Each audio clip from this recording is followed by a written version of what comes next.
About a year ago, Andy George from the channel How to Make Everything released a video called How to Make a $1,500 Sandwich in Only 6 Months. I made a chicken sandwich completely from scratch, which cost $1,500 in 6 months of my life. The video was hugely successful. It got millions of views. Then, a few weeks ago, Andy came to me with a question. Obviously, I didn't use the most efficient method in making my sandwich, but why is there such a huge gap in price between the sandwich I made for $1,500 when you can just buy it at a store for much less? My nearest grocery store sells pre-made chicken sandwiches for £2, about $2.50 US. That's 600 times cheaper than Andy's sandwich. The economic principle that really makes the modern commercial world go round is economies of scale. You might remember from history class that an important step in the development of humanity was the beginning of specialization of labor.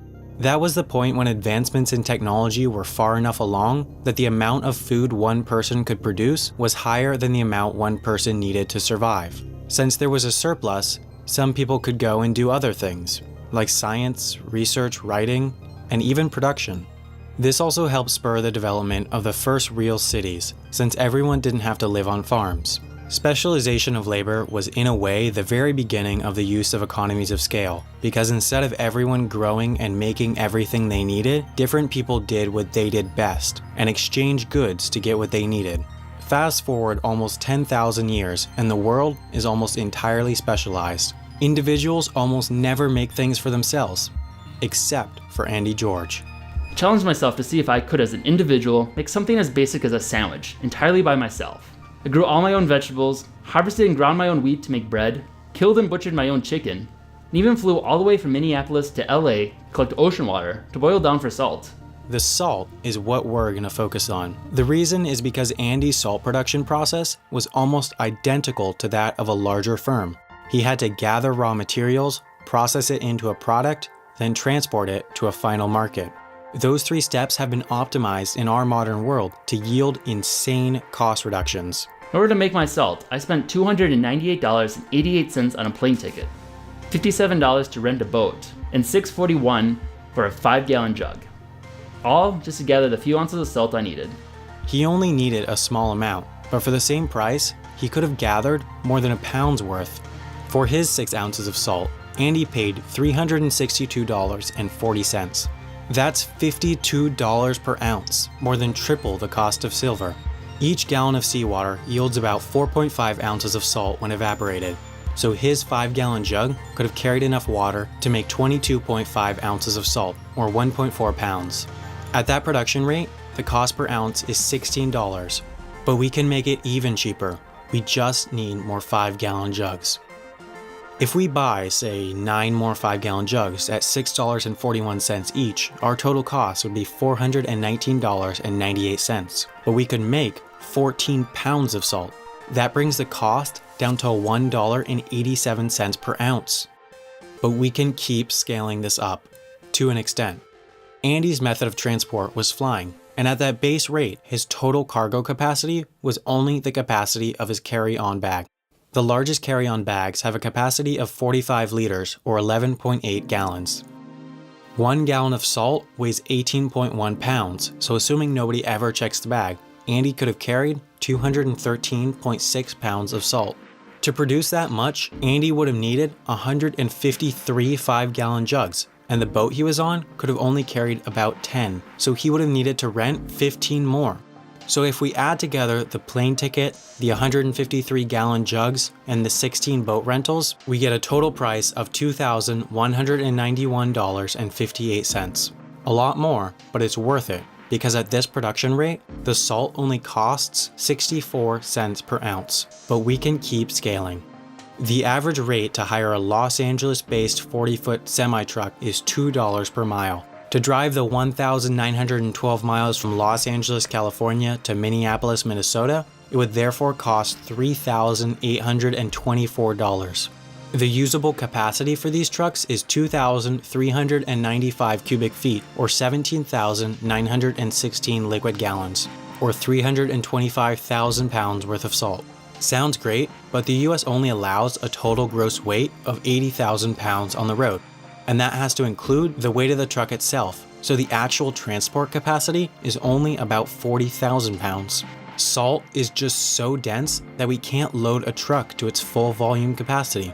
So, we'll just produce 40,000 pounds of salt, and for that, we need 2,857 boat rentals and 28,571 5-gallon jugs. For the sake of explanation, we'll pretend that we can't reuse the 5-gallon jugs. Those boat rentals would total up to $162,849, and the jugs would add up to $183,141. So, including the transport cost by truck, producing 40,000 pounds of salt would cost $349,814. That's now a cost of 54 cents per ounce. As you can see, as you get into higher and higher levels of production, the advantage of producing more grows smaller. It was 25 times cheaper to produce 214 pounds of salt than to produce 1.4 pounds of salt, on a 152 times increase in production. But increasing the production from 214 pounds to 40,000 pounds, a 314 times increase, only decreases the price by 1.19 times. Let's shake up the production process. Instead of boiling the seawater down to salt in Los Angeles and transporting it to Minneapolis, let's say that Andy transported the seawater to Minneapolis, then boil it down. What would it cost then? Well, seawater weighs about 8.6 pounds per gallon, and once again, we can only carry about 40,000 pounds, or 4,651 gallons. This will cost $3,824 for the truck, $5,968 for 931 5-gallon jugs, $5,358 for 94 boat rentals, and in the end will only yield 1,308 pounds of salt. To make these 1,308 pounds, we spent 60 cents per ounce. A difference of 6 cents per gallon may not seem like a big deal, but once you get to the scale of producing, say, 100,000 pounds of salt, those 6 cents add up to $96,000, more than the price of a Tesla Model S. This demonstrates a very important principle in manufacturing. There are essentially two types of products: weight losing and weight gaining. Salt is one of the greatest examples of a weight-losing product.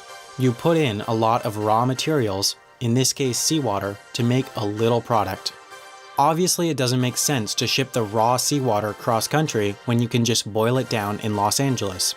This is why processing plants for almost all weight-losing products will be located near the source. The other type of product is weight gaining. You take a small amount of raw material and make it into something much heavier or larger. A great example of this is Coca-Cola. They have more than 900 bottling plants worldwide just so they can lower costs.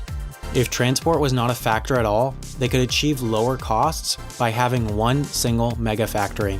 But once their soda is made, they still have to get it to the end consumer. The cost of transport is closely linked to weight.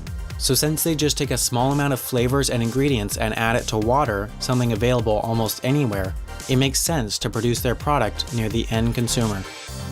Overall, we achieved a 92-fold reduction in cost of salt by using the principles of mass production. Every single ingredient Andy George used to make his $1,500 sandwich could have benefited from the principles of mass production. We also could have gone even further. We could have rented a bigger boat, used bigger containers. There were plenty of ways we could have driven down prices even more. But these type of cost reductions make the difference in our modern world between a $1,500 and a $5 chicken sandwich. I hope you enjoyed this Wendover Productions video. I first need to give a huge thanks to my sponsor, Lou Merritt. As I'm sure you know from my old Why College is So Expensive video, college is expensive. And Lou Merritt helps you do college for less.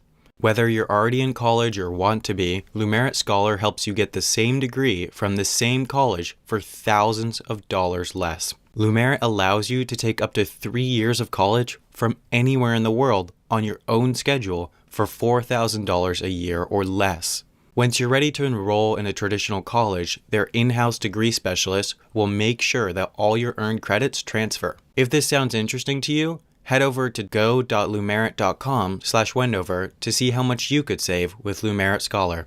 They'll send you an email, and then you'll receive a one-on-one consultation to see if Lou Merritt is right for you. Please be sure to also check out Andy George's channel, How to Make Everything, for all sorts of great videos on making things from scratch. He just released a great video exploring where the money you pay for coffee actually goes, somewhat similar to my Why Flying is So Expensive video, so you'll see an appearance from yours truly. I also recently started a Patreon, which you can go to by clicking here. There are a bunch of great rewards like early access to videos, stickers, t-shirts, and best of all, every dollar contributed over there goes right back into the channel.